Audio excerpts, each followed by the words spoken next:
Hello, خضر کچھ پتہ چلا؟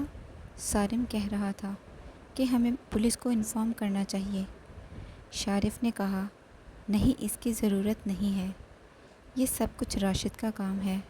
میں تمہیں لوکیشن سینڈ کرتا ہوں، تم پہنچو۔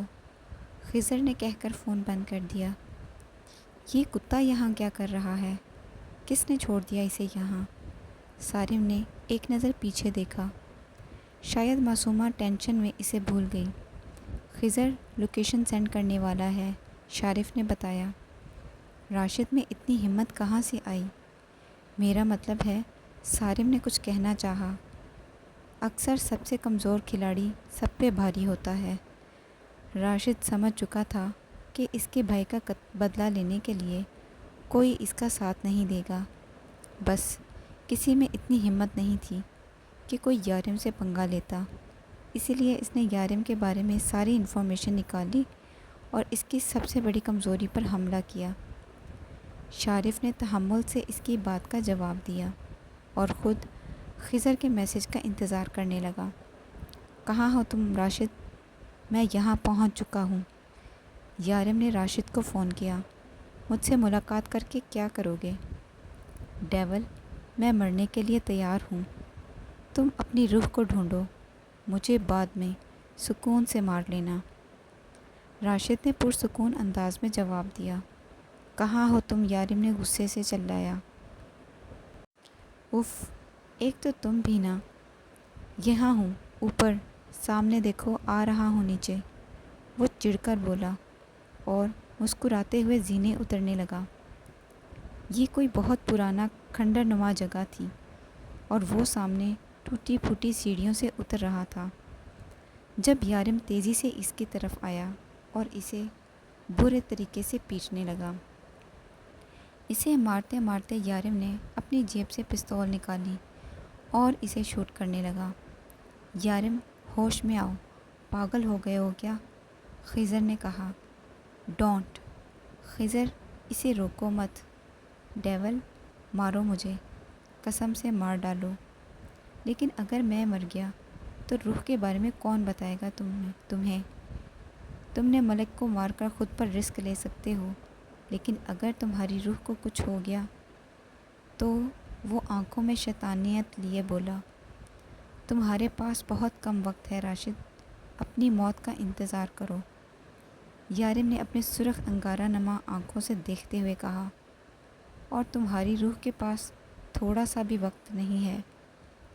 ڈیول، میں اس کی دونوں نسیں کاٹ چکا ہوں۔ وہ اپنی آخری سانسیں گن رہی ہے، یا شاید گن چکی ہوگی۔ وہ مکروہ انداز میں ہنسا۔ تم ہار گئے یارم کاظمی، میں نے تم سے تمہاری سب سے عزیز چیز چھین لی، لیکن شاید وہ ابھی تک زندہ ہو۔ وہ اس کھنڈر میں ہے، اسے ڈھونڈ لو اگر ڈھونڈ سکتے ہو تو۔ جاؤ ڈھونڈو اسے، وقت ضائع مت کرو، کہیں وہ مر نہ جائے۔ جاؤ اپنی روح کو تلاش کرو، وہ مر جائے گی۔ ڈیول، اگر زندہ ہوئی تو؟ راشد چبا چبا کر اس کی ہنسی میں پاگل پن شامل تھا، جیسے اس کے مقصد ہی یارم کو برباد کرنا ہو۔ بولا، اور وہ اپنے مقصد میں کامیاب ہو رہا تھا۔ وہ یارم کو بے بس دیکھنا چاہتا تھا اور دیکھ بھی رہا تھا۔ یارم پاگلوں کی طرح کھنڈر کا چپا چپا چھاننے لگا، لیکن روح کہیں نہ ملی۔ میں نے اس کی دونوں نسیں کاٹ دی ہیں، اگر زندہ ہوئی تو بچا لو اسے۔ راشد کے الفاظ اس کے ذہن میں گونجنے لگے۔ نہیں، روح کو کچھ نہیں ہوگا، میری روح کو کچھ نہیں ہوگا۔ شارف اور سارم متعلقہ جگہ پہنچ چکے تھے۔ راشد کو وہاں پاگل کی طرح ہنستے دیکھ کر وہ خضر اور یارم کی طرف آئے، جو بے چینی سے شاید روح کو تلاش کر رہے تھے۔ ارے ڈیول، تم نے اپنے ساتھیوں کو بھی بلا لیا۔ جاؤ تم لوگ بھی ڈھونڈو، کہیں وہ مر نہ جائے۔ ہا ہا ہا، وہ پاگلوں کی طرح ہنستا ان کی بے بسی کا مذاق اڑا رہا تھا۔ کتنے سست ہو تم لوگ، اتنی دیر میں تو وہ مر جائے گی۔ وہ کہکا لگا کر بولا جب یارم نے اسے گھسیٹ کر سامنے کیا۔ کہاں ہے میری روح، بولو۔ وہ دھاڑا تھا۔ ڈھونڈ لو، راشد پرسکون انداز میں بولا۔ راشد، بہت برداشت کر چکا ہوں، میں بہت کم وقت ہے تمہارے پاس، مجھے میری روح چاہیے، ورنہ وہ اپنے پستول کو لوڈ کرتے ہوئے بولا۔ نہیں ڈیول، میں تمہیں کچھ نہیں بتاؤں گا، تم مجھے موت سے ڈرا رہے ہو۔ تمہیں کیا لگتا ہے اگر مجھے موت کا ڈر ہوتا تو میں یہاں تمہارے سامنے کھڑا ہوتا؟ وہ بے وقوفی سے بولا، جبکہ یارم اس پر گن تانے کھڑا تھا۔ نہیں یارم، پاگل ہو گئے ہو کیا؟ روح کے بارے میں اس کے علاوہ اور کوئی نہیں جانتا۔ سارم اسے سمجھانے کے لیے آگے بڑھا، جب پیچھے سے اچانک گولی چلنے کی آواز آئی۔ وہ جھٹکے سے مڑا۔ سامنے زمین پر راشد تڑپ رہا تھا، اور دیکھتے ہی دیکھتے وہ ان کے سامنے دم توڑ گیا۔ اس شخص نے یارم کو ہرانے کے لیے اپنا آپ ختم کر دیا۔ یارم تیزی سے اس کی طرف بڑھا۔ نہیں نہیں راشد، تم ایسے نہیں مر سکتے، مجھے میری روح کے بارے میں بتائے بغیر نہیں مر سکتے تم۔ اٹھو میں کہتا ہوں۔ ڈیم اٹ، آئی سے اوپن یور آئیز یو۔ میں کہتا ہوں اٹھو۔ وہ غصے سے اس کے بے جان وجود کو مارنے لگا۔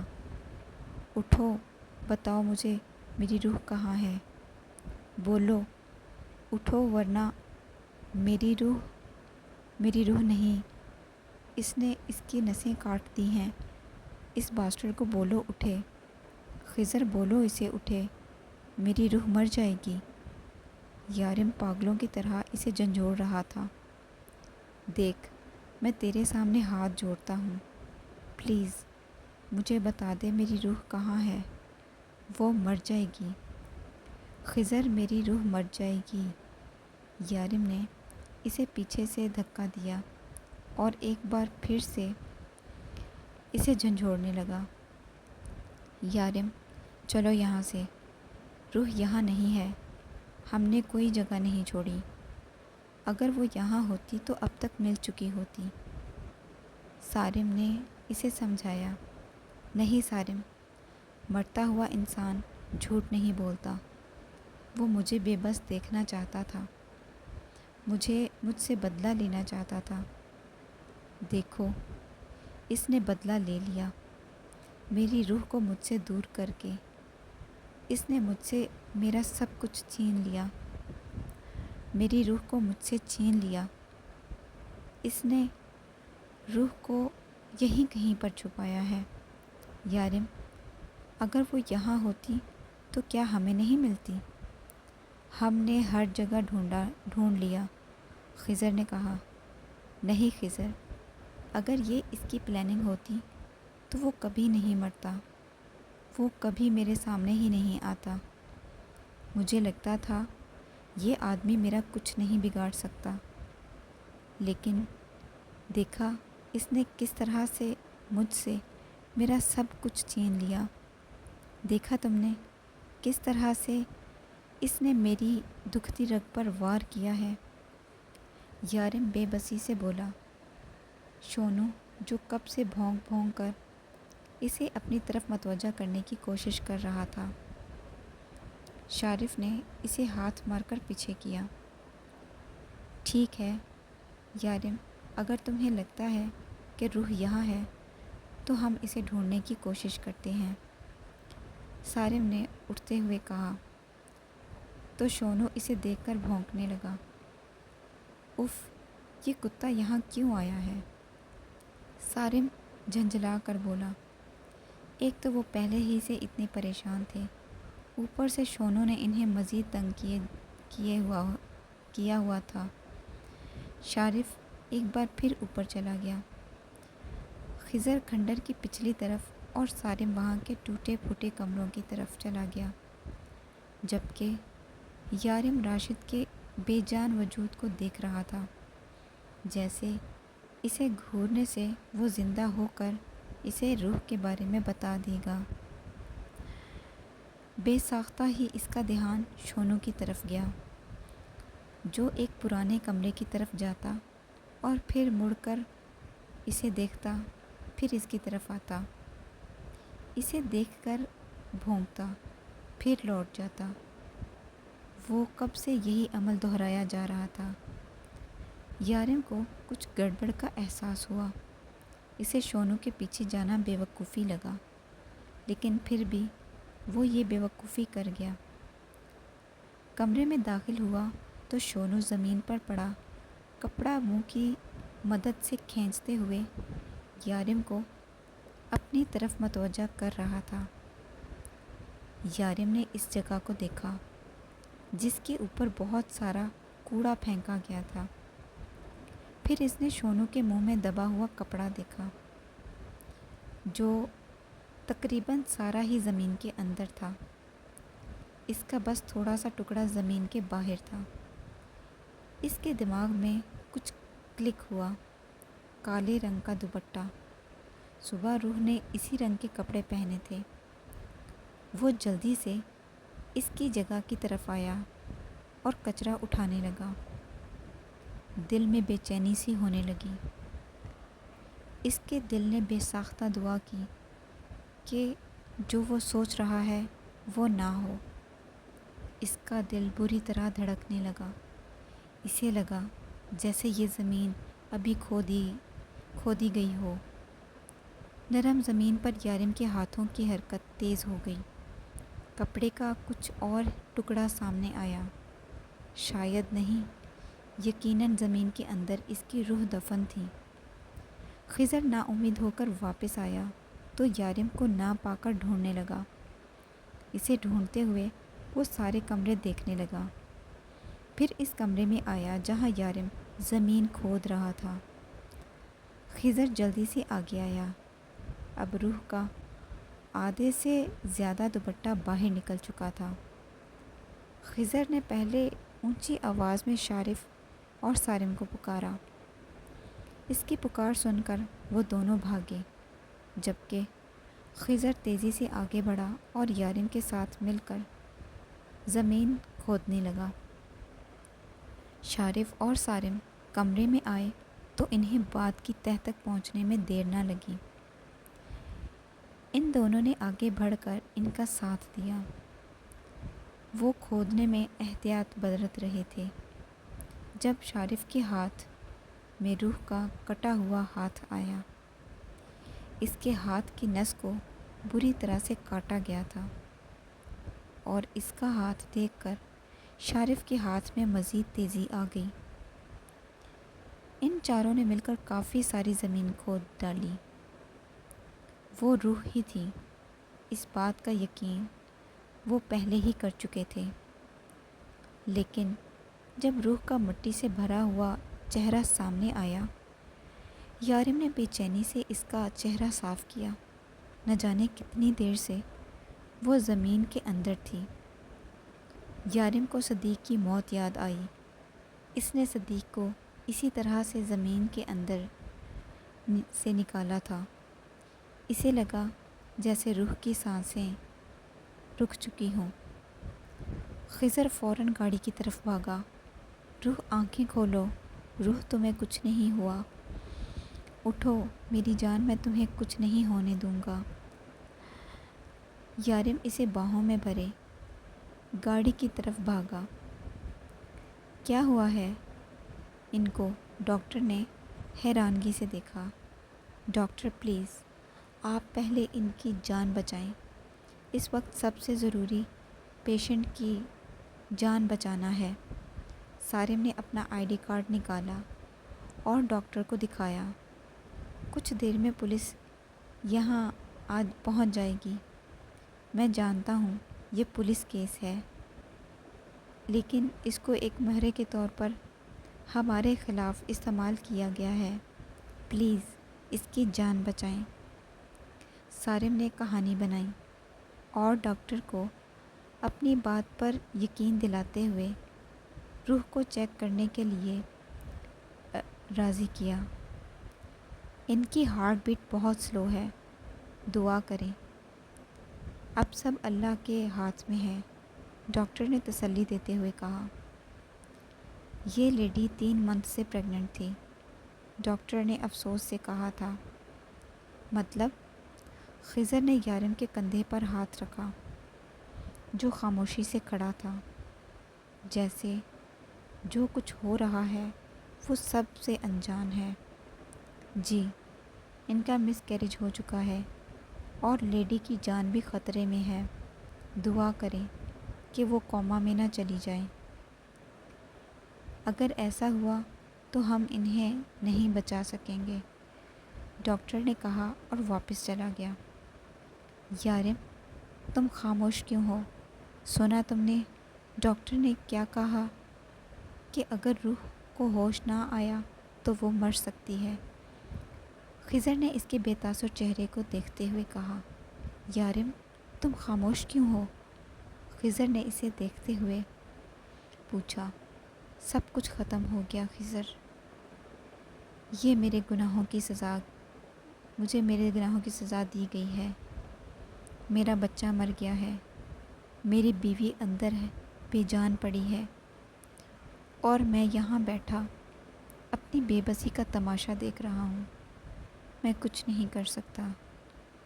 راشد مجھے ہرانا چاہتا تھا، دیکھو اس نے مجھے ہرا دیا۔ اس نے میری کمزوری پر وار کیا، میرا سب کچھ چھین لیا، کچھ بھی تو نہیں میرے پاس۔ یارم کاظمی ہار گیا۔ خضر، یارم کاظمی اپنا سب کچھ ہار گیا۔ یارم، تم ایسے نہیں ہار سکتے، تم ایسے کیسے ہمت ہار سکتے ہو؟ روح کو کچھ نہیں ہوگا، یار پلیز صبر کرو۔ تم تو روح سے پہلے مر رہے ہو، خضر نے سمجھاتے ہوئے کہا۔ ہاں، کیونکہ میں جانتا ہوں کہ روح نہیں بچے گی۔ یہ اللہ کی طرف سے میرے لیے سزا ہے، میرے گناہوں کا انجام یہی ہونا تھا۔ اللہ نے مجھے میرے گناہوں کی سزا دے دی ہے خضر۔ یارم نے اپنی آنکھوں سے بہتے آنسو کو صاف کرنے کی زحمت بھی نہ کی۔ کون سے گناہ یارم؟ کون سی سزا؟ وہ گناہ جو تم معصوم عورتوں، لڑکیوں اور بچیوں کو ان درندوں سے بچانے کے لیے کیے ہیں؟ نہیں یارم، وہ گناہ نہیں ہیں، وہ تیری نیکیاں ہیں۔ تو نے جن لوگوں کو ختم کیا نا، وہ اللہ کی نظروں میں گناہ گار تھے۔ اور ویسے بھی دنیا میں ایک پتا بھی اس مالک کی مرضی کے بغیر نہیں ہلتا۔ اللہ نے تجھے ان معصوم لڑکیوں کا محافظ بنایا ہے، تجھے اتنی ہمت دی ہے کہ تو ان کی حفاظت کر سکے۔ تجھے تو اللہ سے اپنا انعام مانگنا چاہیے، اور تو اس کا عذاب سمجھ رہا ہے۔ اللہ اپنے پیاروں کا امتحان لیتا ہے تاکہ اس کے پیارے مصیبت میں اسے مدد کے لیے پکاریں۔ جا کے تو اللہ سے مدد مانگ، بے شک وہ نوازنے والا ہے۔ خضر نے اسے دلاسا دیتے ہوئے کہا۔ لیکن یہ ڈاکٹر، یارم نے بے بسی سے کہا، یہ ڈاکٹر تجھے کیا دیں گے؟ یہ ڈاکٹر خدا نہیں ہیں، نوازنے والی ذات صرف اللہ کی ہے۔ یہ لوگ تجھ سے تیری روح کو چھینیں گے، تو ان کی باتوں پر یقین کر رہا ہے؟ یہ کسی کو کچھ نہیں دے سکتے۔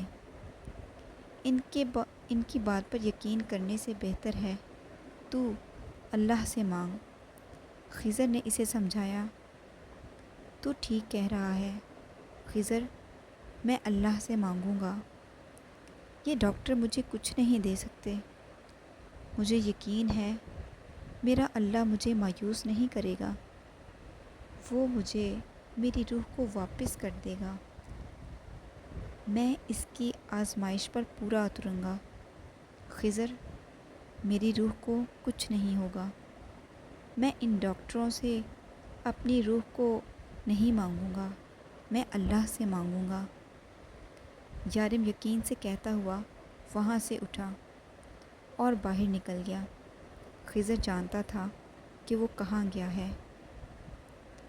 آئی ایم سوری سر، آپ کی بیوی ریکور نہیں کر پا رہی، وہ بہت زیادہ ڈری ہوئی ہیں، انہیں لگتا ہے کہ وہ ابھی تک زمین کے اندر ہیں، سانس نہیں لے پا رہی ہیں، وہ ابھی تک زندہ ہیں، مجھے حیرت ہے، جبکہ ایسے کیس میں کسی کا بچنا ناممکن ہے، مجھے نہیں لگتا کہ وہ بچ پائیں گی، میں آپ کو اس کیس میں کوئی امید نہیں دے سکتا، ڈاکٹر نے نا امیدی سے کہا۔ تو یارم نے اس کا گریبان پکڑ لیا۔ میری روح کی زندگی کے زندہ ہونے پر حیرت ہو رہی ہے تمہیں؟ تم ہوتے کون ہو میری روح کے بارے میں ایسے بکواس کرنے والے؟ کیا ہو تم؟ خدا ہو؟ بولو، خدا ہو تم؟ نہیں نا، پھر کیوں یہ بکواس کی تم نے؟ تم نہیں بچاؤ گے، میری روح کو اللہ بچائے گا، اسے وہ زندگی دے گا، تم نہیں، میری روح کو میرا اللہ بچائے گا، اور تم حیرت کرتے رہ جاؤ گے۔ یارم نے ایک جھٹکے سے اسے چھوڑا۔ ڈاکٹر لڑکھڑا کر دیوار کے ساتھ لگا۔ میں اپنی روح کا اچھے سے اچھا اور بہتر سے بہتر علاج کرواؤں گا، پیپرز بنواؤ، میں اسے کسی بہتر ہسپتال میں لے کے جاؤں گا، جہاں تم جیسے نااہل ڈاکٹرز نہیں ہوں گے۔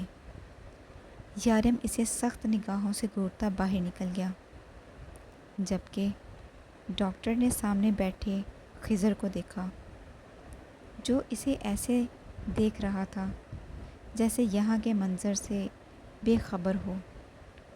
ڈاکٹر اپنے کپڑے ٹھیک کرتا وہاں سے چلا گیا۔ ڈاکٹر نے باہر قدم رکھا تو یارم لپک کر اس کے قریب آیا۔ یارم نے پاکستان کی سب سے بیسٹ ہاسپٹل میں روح کو شفٹ کر دیا تھا، کیونکہ اس ہسپتال کے ڈاکٹرز نا امیدی سے روح کو بچانے سے انکار کر چکے تھے۔ آئی ایم سوری مسٹر یارم، وہ نہیں بچ سکتی، وہ کوما میں جا چکی ہیں، اب ان کا علاج بیکار ہے، ان کا دماغ کام کرنا چھوڑ چکا ہے اور اب نہیں بچ سکتی وہ اپنے آپ کو مردہ تصور کر چکی ہیں اور اب اپنی موت کو محسوس کر چکی ہیں، ان کا بچنا ناممکن ہے۔ ڈاکٹر نے جواب دیا۔ کیا مطلب ہے اس کا بچنا ناممکن ہے؟ کچھ نہیں ہوگا میری روح کو، تم ہوتے کون ہو اس طرح سے کہنے والے؟ وہ بھی یہی بکواس کر رہا تھا اور تم بھی یہی کہتے ہو، تم 2 ٹکے کے ڈاکٹر کچھ نہیں کر سکتے، میں اپنی روح کو دبئی لے کر جاؤں گا، دیکھنا تم، بالکل ٹھیک ہو جائے گی میری روح۔ یارم غصے سے بولا، اب کہیں بھی لے کے جائیں لیکن وہاں کے ڈاکٹرز بھی یہی کہیں گے کہ وہ نہیں بچ سکتی، آپ اپنا وقت اور پیسہ ضائع کر رہے ہیں۔ یارم کے غصے کو دیکھ کر ڈاکٹر نے اسے سمجھانے والے انداز میں کہا، دیکھیے مسٹر یارم، اب اس مشینری کا کوئی فائدہ نہیں، آپ کی وائف نہیں بچ سکتی۔ ڈاکٹر اس کے غصے کو نظر انداز کیے اسے سمجھانے کی کوشش کر رہا تھا۔ سب بیکار ہو تم لوگ، کچھ نہیں ہوگا تم لوگوں سے، میری روح کو میں اس کا علاج کرواؤں گا، کچھ نہیں ہونے دوں گا، میں اس کو لے کے جاؤں گا یہاں سے، سب کے سب بیکار ہو تم، وہ غصے سے بولا، جبکہ ڈاکٹر صرف اس کی حالت پر افسوس ہی کر سکتا تھا۔ یارم اسے دبئی لے آیا تھا، لیکن دبئی کے ڈاکٹرز کا بھی یہی کہنا تھا کہ وہ اب ایک زندہ لاش کے علاوہ اور کچھ بھی نہیں، اس کا بچنا ناممکن ہے، اگر وہ کبھی کوما سے باہر نکلیں گی بھی تو مردہ حالت میں ہوں گی، وہ تقریباً مر چکی ہیں، بس کوما میں ہونے کی وجہ سے اسے زندہ کہا جا سکتا ہے، ورنہ ایسے لوگ زندہ میں شامل نہیں ہوتے۔ ڈاکٹر نے جواب دے دیا تھا۔ یارم نے دنیا کے سب سے بہترین ڈاکٹر سے رابطہ کیا، لیکن سب کا یہی کہنا تھا کہ روح کے اندر اب کچھ نہیں ہے، وہ مردہ حالت میں موجود ہے۔ وہ خود ہی اپنے آپ کو ریکور نہیں کر رہی، وہ اپنے آپ کو مردہ تصور کر چکی ہے۔ 7 دن گزر چکے تھے، روح نے کوئی رسپانس نہیں دیا۔ دنیا کا کوئی ڈاکٹر اسے اچھی امید نہ دلا سکا۔ یارم کا غصہ بڑھنے لگا۔ وہ کسی سے بات نہیں کرتا سوائے روح کے۔ وہ اپنا سارا وقت اس کے ساتھ گزارتا۔ وہ اسے واپس گھر لے آیا تھا، اس کے لیے اسپیشل نرس کا انتظام کیا تھا جو ہر وقت اس کے ساتھ رہتی۔ شارف، لیلی، معصومہ، خضر تقریباً ہر روز ہی اسے ملنے آتے، اسے روزمرہ کی بات بتاتے، اسے دوبارہ زندگی کی طرف لانے کی کوشش کرتے۔ وقت گزرنے لگا تھا۔ یارم واپس ویسا ہی ہوتا جا رہا تھا، ظالم، درندہ۔ اس نے پھر سے ترس کھانا چھوڑ دیا۔ وہ سارا دن گناہوں کی دنیا میں رہتا اور ہر رات روح کا یارم بن جاتا۔ سب لوگ نا امید ہو چکے تھے، لیکن یارم کو یقین تھا کہ روح ایک نہ ایک دن ٹھیک ہو جائے گی، جبکہ ڈاکٹر نے کہا تھا ایک دن اسی حالت میں وہ مر جائے گی۔ لیکن یارم کو یقین نہیں تھا کہ اس کی روح ٹھیک ہو جائے گی۔ دیکھو روح، آج میں ضرورت سے زیادہ ہینڈسم تو نہیں لگ رہا، ایسا کرو تم نظر اتار لو میری، یہ نہ ہو کہ مجھے نظر لگ جائے۔ وہ اکثر اس کی نظر اتارتی تو یارم کو یہ سب اس کی بے وقوفی لگتی اور وہ اس کا مذاق اڑاتا، جبکہ روح اپنی اس بات پر مذاق پسند نہیں کرتی تھی۔ جبکہ یارم کو اس کو چڑھانے میں مزہ آتا، لیکن اب وہ اس کی یہی باتیں، یہی سب بے وقوفیاں مس کرتا تھا۔ وہ پل پل تڑپ رہا تھا۔ اس کی زندگی اس کے ساتھ ہونے کے باوجود اس سے بہت دور تھی۔ روح، میری غلطی اتنی بڑی نہیں جتنی سزا تم مجھے دے رہی ہو۔ وہ نرمی سے اس کا گال چھوتا، اس کے ساتھ لیٹ گیا۔ روح، ٹھیک ہو جاؤ، تم جانتی ہو نا میں نہیں رہ سکتا تمہارے بغیر۔ بہت بے رحم ہوتی جا رہی ہو روح، پلیز ٹھیک ہو جاؤ، پلیز میری زندگی میں واپس آ جاؤ۔ دیکھو تمہارا یارم پل پل مر رہا ہے تمہارے بغیر، پلیز ترس کھاؤ مجھ پر۔ یارم اپنی بے قراریاں بیان کرتا اس کے قریب سے اٹھا۔ اچھا سنو، مجھے کچھ ضروری کام ہے، میں جلدی آ جاؤں گا، تب تک تم اٹھ جاؤ۔ یہ کیا تکتی ہی نہیں ہو، ہر وقت سوئی رہتی ہو۔ وہ اپنے لہجے کو سخت بنا کر اسے ڈانٹ رہا تھا، جبکہ اس سے بے خبر وہ گہری نیند سو رہی تھی، اتنی گہری نیند کہ اپنے یارم کی بے چینیوں سے بھی واقف نہ تھی۔